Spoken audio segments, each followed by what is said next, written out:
ఇంటిని సమర్పిస్తున్న వారు తెలంగాణలో అతి తక్కువ ధరలలో మీరు కలలు కన్న ఇంటిని నిర్మిస్తున్న ఏకైక సంస్థ సన్షైన్ ఇన్ఫ్రా 9069069333.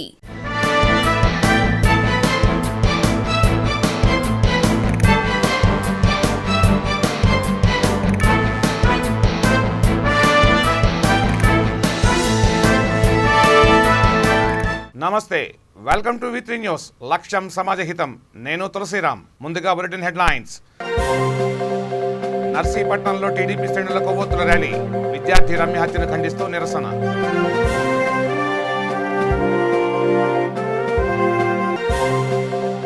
పలమనేరులో మాజీ మంత్రి అమర్నాథ్ రెడ్డి ధర్నా. గుంటూరులో నారా లోకేష్ ను అరెస్ట్ చేయడంపై ఆందోళన.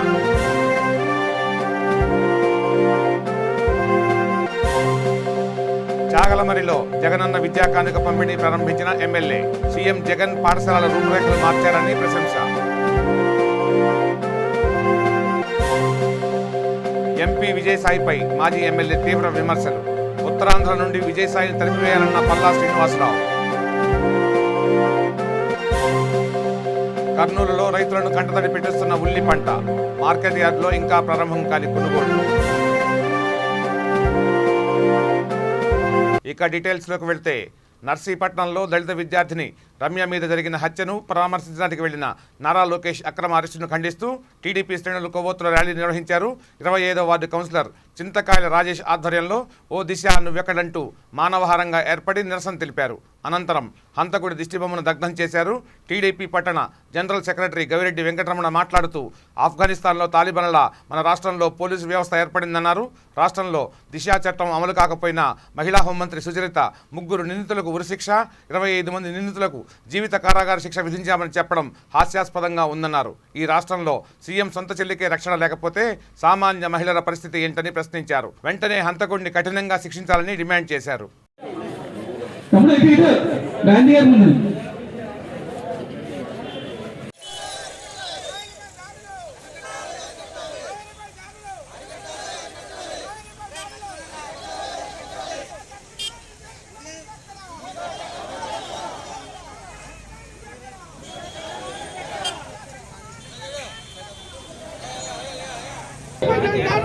చెప్పండి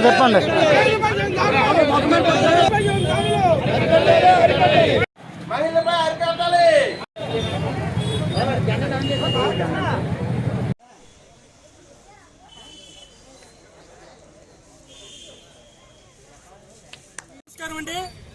ఈరోజు మన రాష్ట్రంలో డాక్టర్ బిఆర్ అంబేద్కర్ గారు రాసినటువంటి రాజ్యాంగాన్ని పాటించకుండా రాజారెడ్డి రాజ్యాంగం పాటించడం అనేది భారతదేశ చరిత్రలోనే సిగ్గుచేటు. ఈరోజు మన ప్రభుత్వం మన రాష్ట్రంలో ఒక మహిళలకి భద్రత లేకుండా రక్షణ కొరవైనటువంటి పరిస్థితి ఏర్పడింది. మన ఆడపిల్లలు బయటికి ఒంటరిగా వెళ్తే తిరిగి ఇంటికి వచ్చే వరకు వారు క్షేమంగా వస్తారా లేదని చెప్పేసి గుండెల మీద హాయిగా చేపేసుకుని నిద్రపోయే పరిస్థితి ఈ రాష్ట్రంలో ఏర్పడింది. సాక్షాత్ ముఖ్యమంత్రి జగన్మోహన్ రెడ్డి సొంత చెల్లైనటువంటి లలిత సునీతకి ఈరోజు ఈ రాష్ట్రంలో భద్రత కొరవైందంటే రాష్ట్రంలో మహిళల పరిస్థితి ఏ విధంగా ఉందనేది ఒకసారి అర్థం చేసుకోమని చెప్పేసి సందర్భంగా నేను తెలియజేస్తున్నాను. ఆగస్టు 15న స్వాతంత్ర దినోత్సవం రోజున గుంటూరు జిల్లాలో రమ్య అనే ఒక దళిత విద్యార్థి, ఒక దళిత యువతి, ఒక హంతకుడు నడి రోడ్డు పైన పట్టపగలు హత్య చేస్తున్న పరిస్థితి మనకు తెలిసిన విషయమే. మన మహిళా హోంమంత్రి గారు అంటారు ఏమనంటే, ఈరోజు ఈ దిశ చట్టం ఏర్పాటు చేసి ఆడపిల్లలపై అత్యాచారాలు జరిగిన దానికి శిక్షగా 3 మరణశిక్ష, 25 మందికి పైగా జీవిత ఖైదు వేశామని చెప్పేసి తప్పుడు ప్రచారం చేయడం చాలా సిగ్గుచేటు. ఇకపోతే రోజా గారు అయితే ఒక అడుగు ముందుకు వేసి ఆడపిల్లకి ఏదన్నా జరిగితే, అన్యాయం జరిగితే గన్న కంటే జగన్ ముందు వస్తాడని చెప్పేసి చెప్పినటువంటి ఒక రోజా ఈ రోజు ఏం చేస్తుందన్నది ఈ సందర్భంగా నేను అడుగుతున్నాను. అమ్మా రోజా అమ్మగారు, మీరు ఒక విషయం గుర్తుపెట్టుకోవాలి. ఈ రోజు ఆడపిల్లపై దాడులు జరిగితే గన్ను ముందొస్తుందో లేదు కాదు కదా. చిత్తూరు జిల్లా పలమనేరులో తెలుగుదేశం మాజీ మంత్రి అమర్నాథ్ రెడ్డి ధర్నాకు దిగారు. గుంటూరు పర్యటనలో పోలీసులు నారా లోకేష్ను అరెస్ట్ చేయడాన్ని ఖండిస్తూ ఆందోళన వ్యక్తం చేశారు. పలమనేరు క్లాక్ టవర్ సెంటర్లో రోడ్డుపై బైఠాయించి నిరసన వ్యక్తం చేశారు. సీఎం జగన్కు వ్యతిరేకంగా నినాదాలు చేశారు.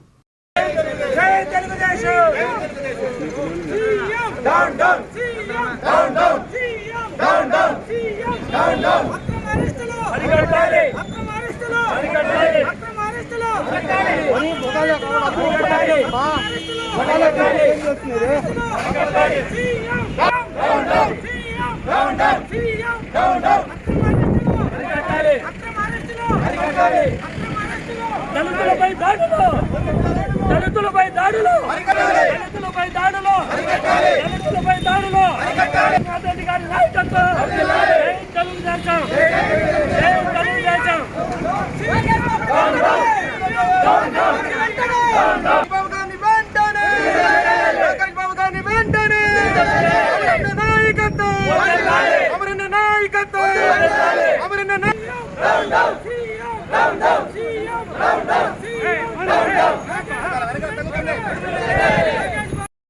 ప్రతిరోజు జరుగుతుంది. ఈ రోజు ఆ అమ్మాయి పక్షాన పొద్దున్నే లోకేష్ బాబు గారు మాట్లాడినారు వాళ్ళ ఆయనతో, వాళ్ళ చెల్లెలతో. ఈ విధంగా న్యాయం చేసకపోతే, ఎందుకంటే పోతే మీ డొల్లతనం బయటపడుతుంది. ఆ ఉద్దేశంతోనే ఎక్కడికక్కడ ఇప్పటికే మమ్మల్ని, మా అమర్నాథ్ రెడ్డి గారిని, చంద్రబాబు నాయుడు గారిని అనేక సార్లు అరెస్ట్ చేశారు. ఎంత అరెస్ట్ చేస్తే బాలు ఎంత కొట్టంత పైకి లేస్తాం. కబడ్డారి ప్రభుత్వానికి దళితుల పైన దాడులు అరికట్టకపోతే తొందరలోనే మిమ్మల్ని గద్దె నింపి ఇంటికి పంపిస్తామని కూడా చెప్తున్నాం. ఇప్పుడు మేము అమర్నాథ్ రెడ్డి గారి నాయకత్వంలో అంబేద్కర్ గారికి వినతి పత్రం ఇస్తారు. ఇంతటితో కళ్ళు తెరవకపోతే కబడ్డార్ దళితుల కన్నీరు చేస్తారు, గద్దె దిగుతారని చెప్తున్నాము. కార్పొరేట్ పాఠశాలలకు ధీటుగా ప్రభుత్వ పాఠశాలల రూపురేఖలు మార్చిన ఘనత ముఖ్యమంత్రి వైఎస్ జగన్మోహన్ రెడ్డిదేనని ఆళ్లగడ్డ నియోజకవర్గ శాసనసభ్యులు గంగుల బిజేంద్రారెడ్డి అన్నారు. కర్నూలు జిల్లా చాగలమర్రి కస్తూర్బా గురుకుల పాఠశాల, ప్రభుత్వ బాలుర ఉన్నత పాఠశాలలో జరిగిన జగనన్న విద్యా కానుక పంపిణీ కార్యక్రమంలో ఆయన ముఖ్య అతిథిగా పాల్గొన్నారు. ఈ సందర్భంగా ఆయన మాట్లాడుతూ రాష్ట్ర ముఖ్యమంత్రి విద్యకు అధిక ప్రాధాన్యతనిస్తూ ప్రతి ఒక్కరికి నాణ్యమైన విద్య, వైద్యం అందిస్తున్నారని అన్నారు. మనబడి నాడు నేడు ఆధునికీకరణలో భాగంగా అభివృద్ధితో పాటు మౌలిక వసతుల కల్పన పనులు చేపట్టి పాఠశాలల రూపురేఖలు మార్చారని కొనియాడారు. ఈ కార్యక్రమంలో వైసీపీ రాష్ట్ర మైనారిటీ విభాగం రాష్ట్ర ప్రధాన కార్యదర్శి షేక్ బాబులాల్, వైసీపీ నాయకులు జగదీశ్వర్ రెడ్డి, మాజీ ఎంపీపీ రఘునాథ్ రెడ్డి, వైసీపీ మండల కన్వీనర్ కుమార్ రెడ్డి, సర్పంచులు తదితరులు పాల్గొన్నారు. అందరు కూడా గమనిస్తూనే ఉన్నారు. ఇప్పుడు రెండో ఫేజ్ కింద మిగిలిన స్కూల్స్ అన్నింటినీ కూడా మార్చబోతున్నారు. అదేవిధంగా గవర్నమెంట్ హాస్పిటల్స్ని కూడా నాడు నేడు కింద ఈరోజు ఏ విధంగా మారుస్తున్నారో మీ అందరు కూడా గమనిస్తూనే ఉన్నారు. ఉత్తరాంధ్ర జిల్లాల నుండి విజయసాయి రెడ్డిని తరిమివేస్తేనే విశాఖ స్టీల్ ప్లాంట్ ఉక్కు కర్మాగారం ప్రైవేటీకరణ ఆగుతుందని టీడీపీ మాజీ ఎమ్మెల్యే పల్లా శ్రీనివాసరావు అన్నారు. విశాఖ గాజువాకలో ఆయన మీడియాతో మాట్లాడారు. ఉక్కు నిర్వాసితులపై వైఎస్ఆర్సీపీ పార్టీ విషం చిమ్ముతుందని పల్లా ఆరోపించారు. ఢిల్లీ జంతర్ మంతర్ దగ్గర వైఎస్ఆర్సీపీ పార్టీ చేసిన ధర్నా అంతా బూటకమని, వైసీపీ అధినేతకు నాయకులకు చిత్తశుద్ధి లేదు కాబట్టే విశాఖ స్టీల్ ప్లాంట్ ప్రైవేటీకరణకు బీజం పడిందని మండిపడ్డారు. విశాఖ ఉక్కు నిర్వాసితులకు ప్రజలకు అండగా నిలిచే పార్టీ కేవలం తెలుగుదేశం పార్టీయేనని చెప్పారు. ఎవరు కూడా ఏం పని లేకుండా కూర్చునేటువంటి పరిస్థితి వస్తుంది. లేకపోతే యువత అంతా కూడా క్రిమినల్స్ కింద తయారయ్యే పరిస్థితి వస్తుంది. ఉద్యోగ అవకాశాలు లేనప్పుడు ఎవరిపై పడుతుంది. ఈ ప్రాంతానికి అనేక ప్రాంతాల నుంచి వచ్చి ఈ స్టీల్ ప్లాంట్ మీద బతుకుతున్నారు. ఒకవేళ ఈ స్టీల్ ప్లాంటే మూసేస్తే ఇక్కడ ఉన్నటువంటి ప్రజలు ఎక్కడికి వెళ్ళాలి? ఇదన్నీ కూడా నేను తెలియజేసేది అదే. ఖచ్చితంగా మనం ఇది పోరాటాల ద్వారా ఆపాలి. అయితే దీనికి పాలకుల్లో ఉన్నటువంటి నాయకులు చిత్తశుద్ధితో ఉండాలి. కనుక వైసీపీలో ఉన్నటువంటి నాయకులు అందరూ కూడా రోడ్డు ఎక్కాలి. మేము ఎలాగైతే తిరుగుతున్నామో కూడా మీరు కూడా తిరగాలి. మీ నాయకత్వాన్ని ఎదురు చేస్తున్నటువంటి సమయం అస్తమైంది. కనుక ఏదో విజయసాయి రెడ్డి గారు చెప్పారు కనుక మేము వెళ్ళకూడదు, మేము మాట్లాడకూడదు అంటే మీ నాయకత్వాన్ని ప్రశ్నించాల్సినటువంటి అవసరం వచ్చింది. ఎందుకంటే ప్రజలు ఓట్లు వేసి మిమ్మల్ని గెలిపించారు. ఈ వ్యక్తి ఇక్కడ సంబంధించినటువంటి వ్యక్తి కాదు, ఈ ప్రాంతంలో ఉండేటువంటి వ్యక్తి కాదు.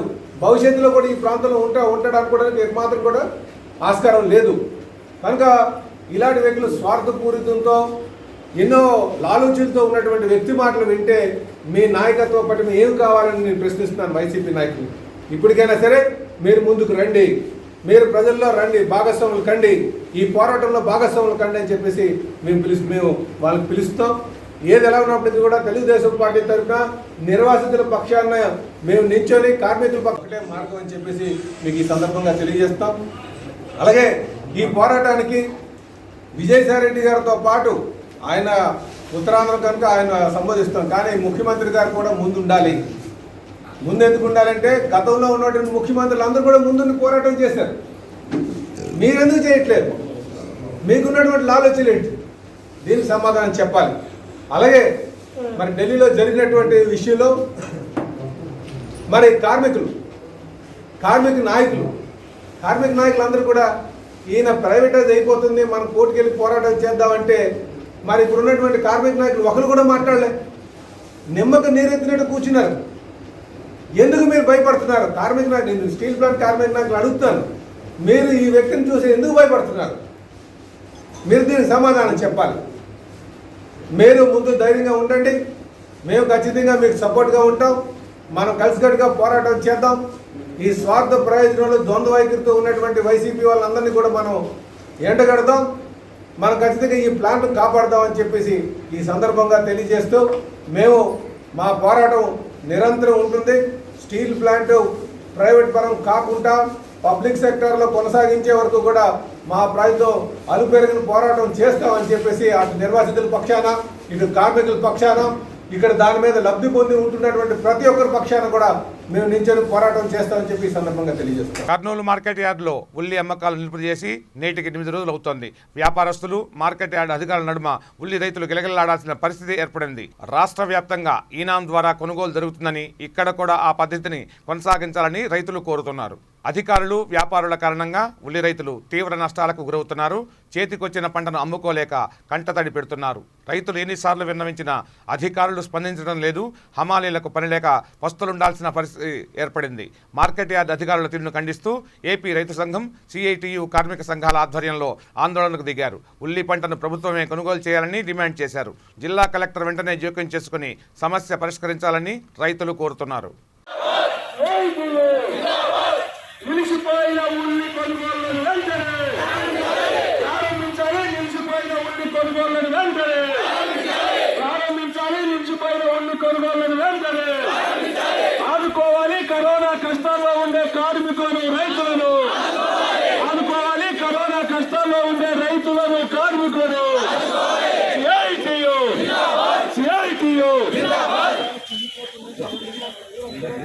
ప్రఖ్యాత ఆధ్యాత్మిక కేంద్రమైన కృష్ణా జిల్లా మైలవరం కొండపల్లిలో హజ్రత్ బోధులే బాషా బాబా 525వ ఉరుసు ఉత్సవం ఘనంగా జరిగింది. ప్రతి సంవత్సరం మొహరం నెలలో 7వ రోజు జరిగే ఈ ఉత్సవాలను ఈ సంవత్సరం కరోనా నిబంధనల కారణంగా అతి తక్కువ మందితో నిర్వహించారు. ఈ మహోత్సవంలో విజయవాడ నగర కార్పొరేటర్ ఇర్ఫాన్ రామచంద్రయ్య ముఖ్య అతిథులుగా పాల్గొని బాబా వారికి చాదర్ సమర్పించారు. అనంతరం కార్పొరేటర్ ఇర్ఫాన్ మాట్లాడుతూ బోధులేషా బాబా ఆశీస్సులతో ప్రతి ఒక్కరూ ఆయురారోగ్యాలతో వర్ధిల్లాలని కోరారు. కార్పొరేటర్ రామచంద్రయ్య మాట్లాడుతూ ఉరుసు మహోత్సవంలో పాల్గొనడం అదృష్టంగా భావిస్తున్నానని, ప్రజలందరూ కరోనా వైరస్ తొలగిపోయి ప్రశాంతంగా జీవించాలని ప్రత్యేక ప్రార్థనలు నిర్వహించినట్లు తెలిపారు. ఈ కార్యక్రమంలో ముస్లిం సంక్షేమ సమితి అధ్యక్షులు ముక్తార్, సయ్యద్ మోసిన్, ఫారూక్ తదితరులు పాల్గొన్నారు. కరెంటులో దయలో లీలమైనటువంటి భక్తుడే దైవభక్తుడు అని చెప్పేసి పిలువబడతారు. ఆ భక్తుడు సజీవంగానే ఉంటారు. మా ఇస్లామిక్ రూల్లో ఏంటంటే ఎవరైతే దైవంలో లీలమైపోయి ఉంటారో ఆ దైవభక్తుడు సజీవంగానే ఎలా అయితే సమాధి అవుతారో అదే రూపంలో ఆయన సజీవంగా బతికే ఉంటారు అనేది నమ్మకం. అలాగే మనందరం కూడా ఈ భారతదేశంలో అందరం కూడా సుఖ సంతోషాలు ఉండాలని, ఈ భారతదేశం ఇంకా మంచి ఉన్నత స్థాయికి ఎదగాలని, అలాగే మన రాష్ట్రం కూడా మంచి స్థాయిలో ఉండాలని, మన అందరం అన్నదమ్ములా కలిసిమెలిసి ఉండాలని దీవిస్తూ ఈ యొక్క అవకాశం ఇచ్చినటువంటి పెద్దలకి నమస్కారం. నిదర్శనమైనటువంటి ఈ దర్గా ఈ కోవిడ్ నిబంధనలు ఉండటంతో అతి తక్కువ మందితో ఇవాళ ఉరుసు మహోత్సవం జరుపుకోవడం జరుగుతుంది. బాబాగారి ఆశీస్సులు ప్రజలందరికీ, కులాల మతాలకు అతీతంగా ఎవరైతే ఇక్కడ వస్తారో వారందరూ వచ్చిన వాళ్ళకి రాని వాళ్ళకు కూడా మన రాష్ట్రంలో ఉన్నటువంటి, మన దేశంలో ఉన్నటువంటి ప్రతి కులాల వాళ్ళకు కూడా బాబాగారి ఆశీస్సులు ఉండాలి. బాబాగారి ఆశీస్సులతో ఆరోగ్యాలు సుఖ సంతోషాలు కలగాలి. బాబాగారి ఆశీస్సులతో శాంతి చూస్తారు. కానీ ఈ సంవత్సరం ప్రత్యేకంగా మొహరం నెలలో రావటం అలాగే మా అల్తాఫ్ రాజా గారి ఆధ్వర్యంలో చాలా ఘనంగా నిర్వహించి మమ్మల్ని అందరినీ ఆహ్వానించడం జరిగింది. చాలా ఆనందం వేసింది. ఇటువంటి ఉత్సవాల్లో పాల్గొనటం మేము ఈ అవకాశం ఇచ్చిన మీడియా వాళ్ళందరికీ నా ధన్యవాదాలు తెలియజేసుకుంటాం. చక్కటి మంచి విశాలమైన మనసుతో చాలా మంచి హృదయంతో చేస్తున్నందుకు నిజంగా బాబా గారి ఆశీస్సులు అందరూ ఉండాలని ఈ యొక్క ఉరుసులో పాల్గొనడం నా పూర్వజన్మ సుకృతంగా భావిస్తూ ఈ అవకాశం కలిగించిన బాబా గారికి, గురువర్యులు అల్తాఫ్ రాజా గారికి, అల్తాఫ్ రాజా గారికి, అలాగే నా సోదరుడు, నా మిత్రుడు, అత్యంత సన్నిహితుడు మా ఇర్ఫాన్ భాయ్, అలాగే మా పెద్దలు జిఎంసీ బాషా గారు కానీ, రాజా గారు కానీ, ముక్తియార్ గారు కానీ, వీళ్ళందరూ కూడా ఆసిఫ్ భాయ్ కానీ, వీళ్ళందరూ కూడా ఈ యొక్క దర్గాకు రావడం, బాబా గారి ఆశీస్సులు తీసుకోవడం ఎంత. చిత్తూరు జిల్లాలో భారీ ఎత్తున నిషేధిత గుట్కా పట్టుబడింది. 16 లక్షల విలువ గల పాన్ మసాలా, 4 లక్షల విలువ గల కర్ణాటక మద్యంతో పాటు 12 మంది మాఫియాదారులు పోలీసుల వలలో చిక్కారు. ముందస్తు సమాచారం మేరకు పోలీసులు 2 బృందాలుగా ఏర్పడి చిత్తూరు పట్టణ పరిసర ప్రాంతాలలో తనిఖీలు చేసి మద్యం విక్రయదారులను అరెస్ట్ చేశారు.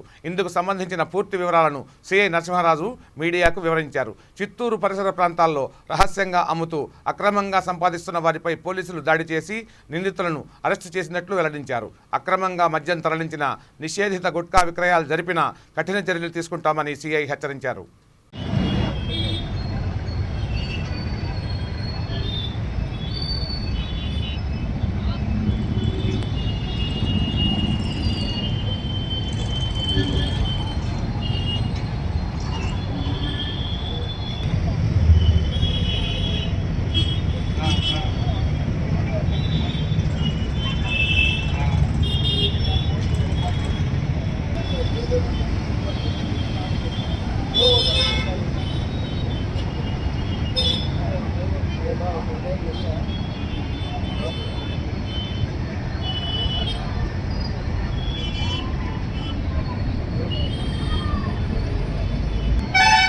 కడప జిల్లా ప్రొద్దుటూరులో దళితుల మరుగుదొడ్లను కూల్చిన మున్సిపల్ కమిషనర్ రాధాపై ప్రొద్దుటూరు పోలీస్ స్టేషన్లో దళితులతో కలిసి ప్రొద్దుటూరు తెలుగుదేశం పార్టీ ఇన్ఛార్జి ఉక్కు ప్రవీణ్ కుమార్ రెడ్డి ఫిర్యాదు చేశారు.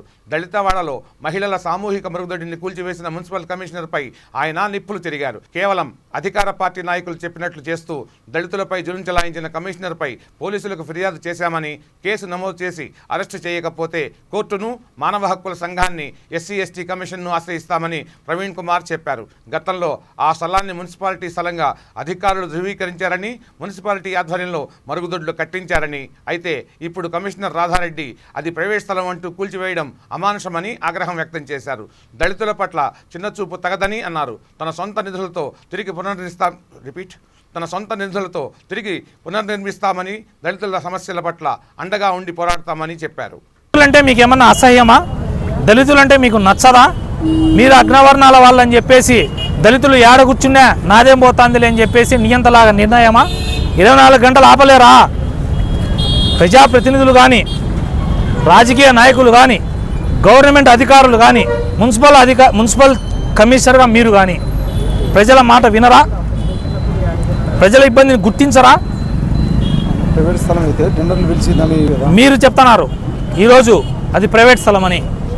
ఏ మున్సిపాలిటీలో నిద్రపోతున్నారా మీరు?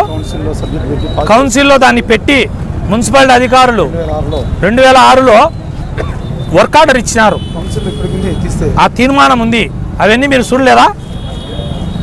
మరి ఆ స్థలము నిజంగా అంత డిస్ప్యూట్ ఉంటే 24 గంటలు ఆగలేరా?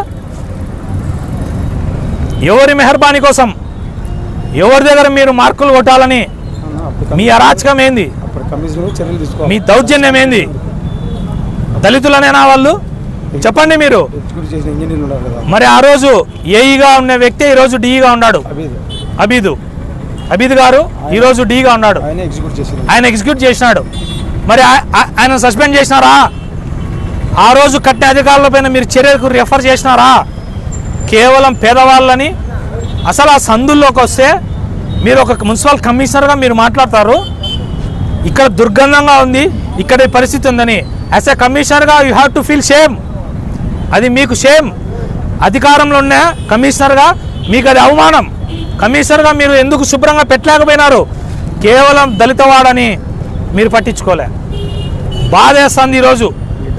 అప్పుడు కమిషన్ అప్పుడు ఇంజనీర్ రికార్డ్ చేయాలి. ఆడవాళ్ళు దళిత బిడ్డలు అక్కడ నిలబడి మిమ్మల్ని ప్రాధేయపడతా అంటే మాకు బాధేస్తుంది. ఈరోజు వాళ్ళ పైన దాడి చేస్తారు, మీరు దొబ్బుతారు, కొట్టేస్తారు, ఈడ్చండి పక్కకంటారు, నానాక మాటలు మాటి దుర్భిషలాడి వాళ్ళని పక్కకు దొబ్బుతారు. కమిషనర్ గారికి ఒకటే చెప్తాను నేను, మేము ఈరోజు బాధితుల తరపున నేను నిలబడుతున్నా, వాళ్ళ కోసం నేను దేనికైనా ఉంటా. ఈరోజు 3 పోలీస్ స్టేషన్లో కంప్లైంట్ చేయడం జరిగింది. రిజిస్టర్ చేసి కేసు కట్టకపోతే కోర్టుకు పోతాం, కోర్టు నుంచి కేసు కట్టాలని డైరెక్షన్స్ తెస్తాం, కోర్టులో పోరాడతాం. కోర్టులో దళిత బిడ్డలకు జరిగిన అన్యాయానికి మిమ్మల్ని కోర్టులో దోషులుగా నిలబెట్టి చట్టపరంగా చర్యలు తీసుకునేంత వరకు నేను దళితుల పక్షాన నిలబడి పోరాడతా. నేను ఒకటే అడుగుతానా కమిషనర్ గారిని, 24 గంటలు. ఇవి ఈ బులెటిన్ విశేషాలు. బులెటిన్ ముగించే ముందు హెడ్లైన్స్ మరోసారి. నర్సీపట్నంలో టీడీపీ శ్రేణుల కొవ్వొత్తుల ర్యాలీ, విద్యార్థి రమ్య హత్యను ఖండిస్తూ నిరసన.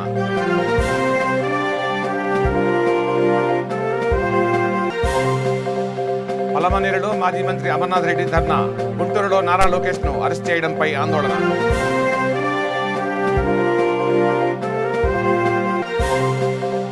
చాగలమరిలో జగనన్న విద్యా కానుక పంపిణీ ప్రారంభించిన ఎమ్మెల్యే, సీఎం జగన్ పాఠశాలల రూపురేఖలు మార్చారని ప్రశంస. ఎంపీ విజయసాయిపై మాజీ ఎమ్మెల్యే తీవ్ర విమర్శలు, ఉత్తరాంధ్ర నుండి విజయసాయిని తరిమివేయాలన్న పల్లా శ్రీనివాసరావు. కర్నూలులో రైతులను కంటతడి పెట్టిస్తున్న ఉల్లి పంట, మార్కెట్ యార్డులో ఇంకా ప్రారంభం కాని కొనుగోళ్లు. చూస్తూనే ఉండండి V3 న్యూస్, లక్ష్యం సమాజహితం. నమస్తే.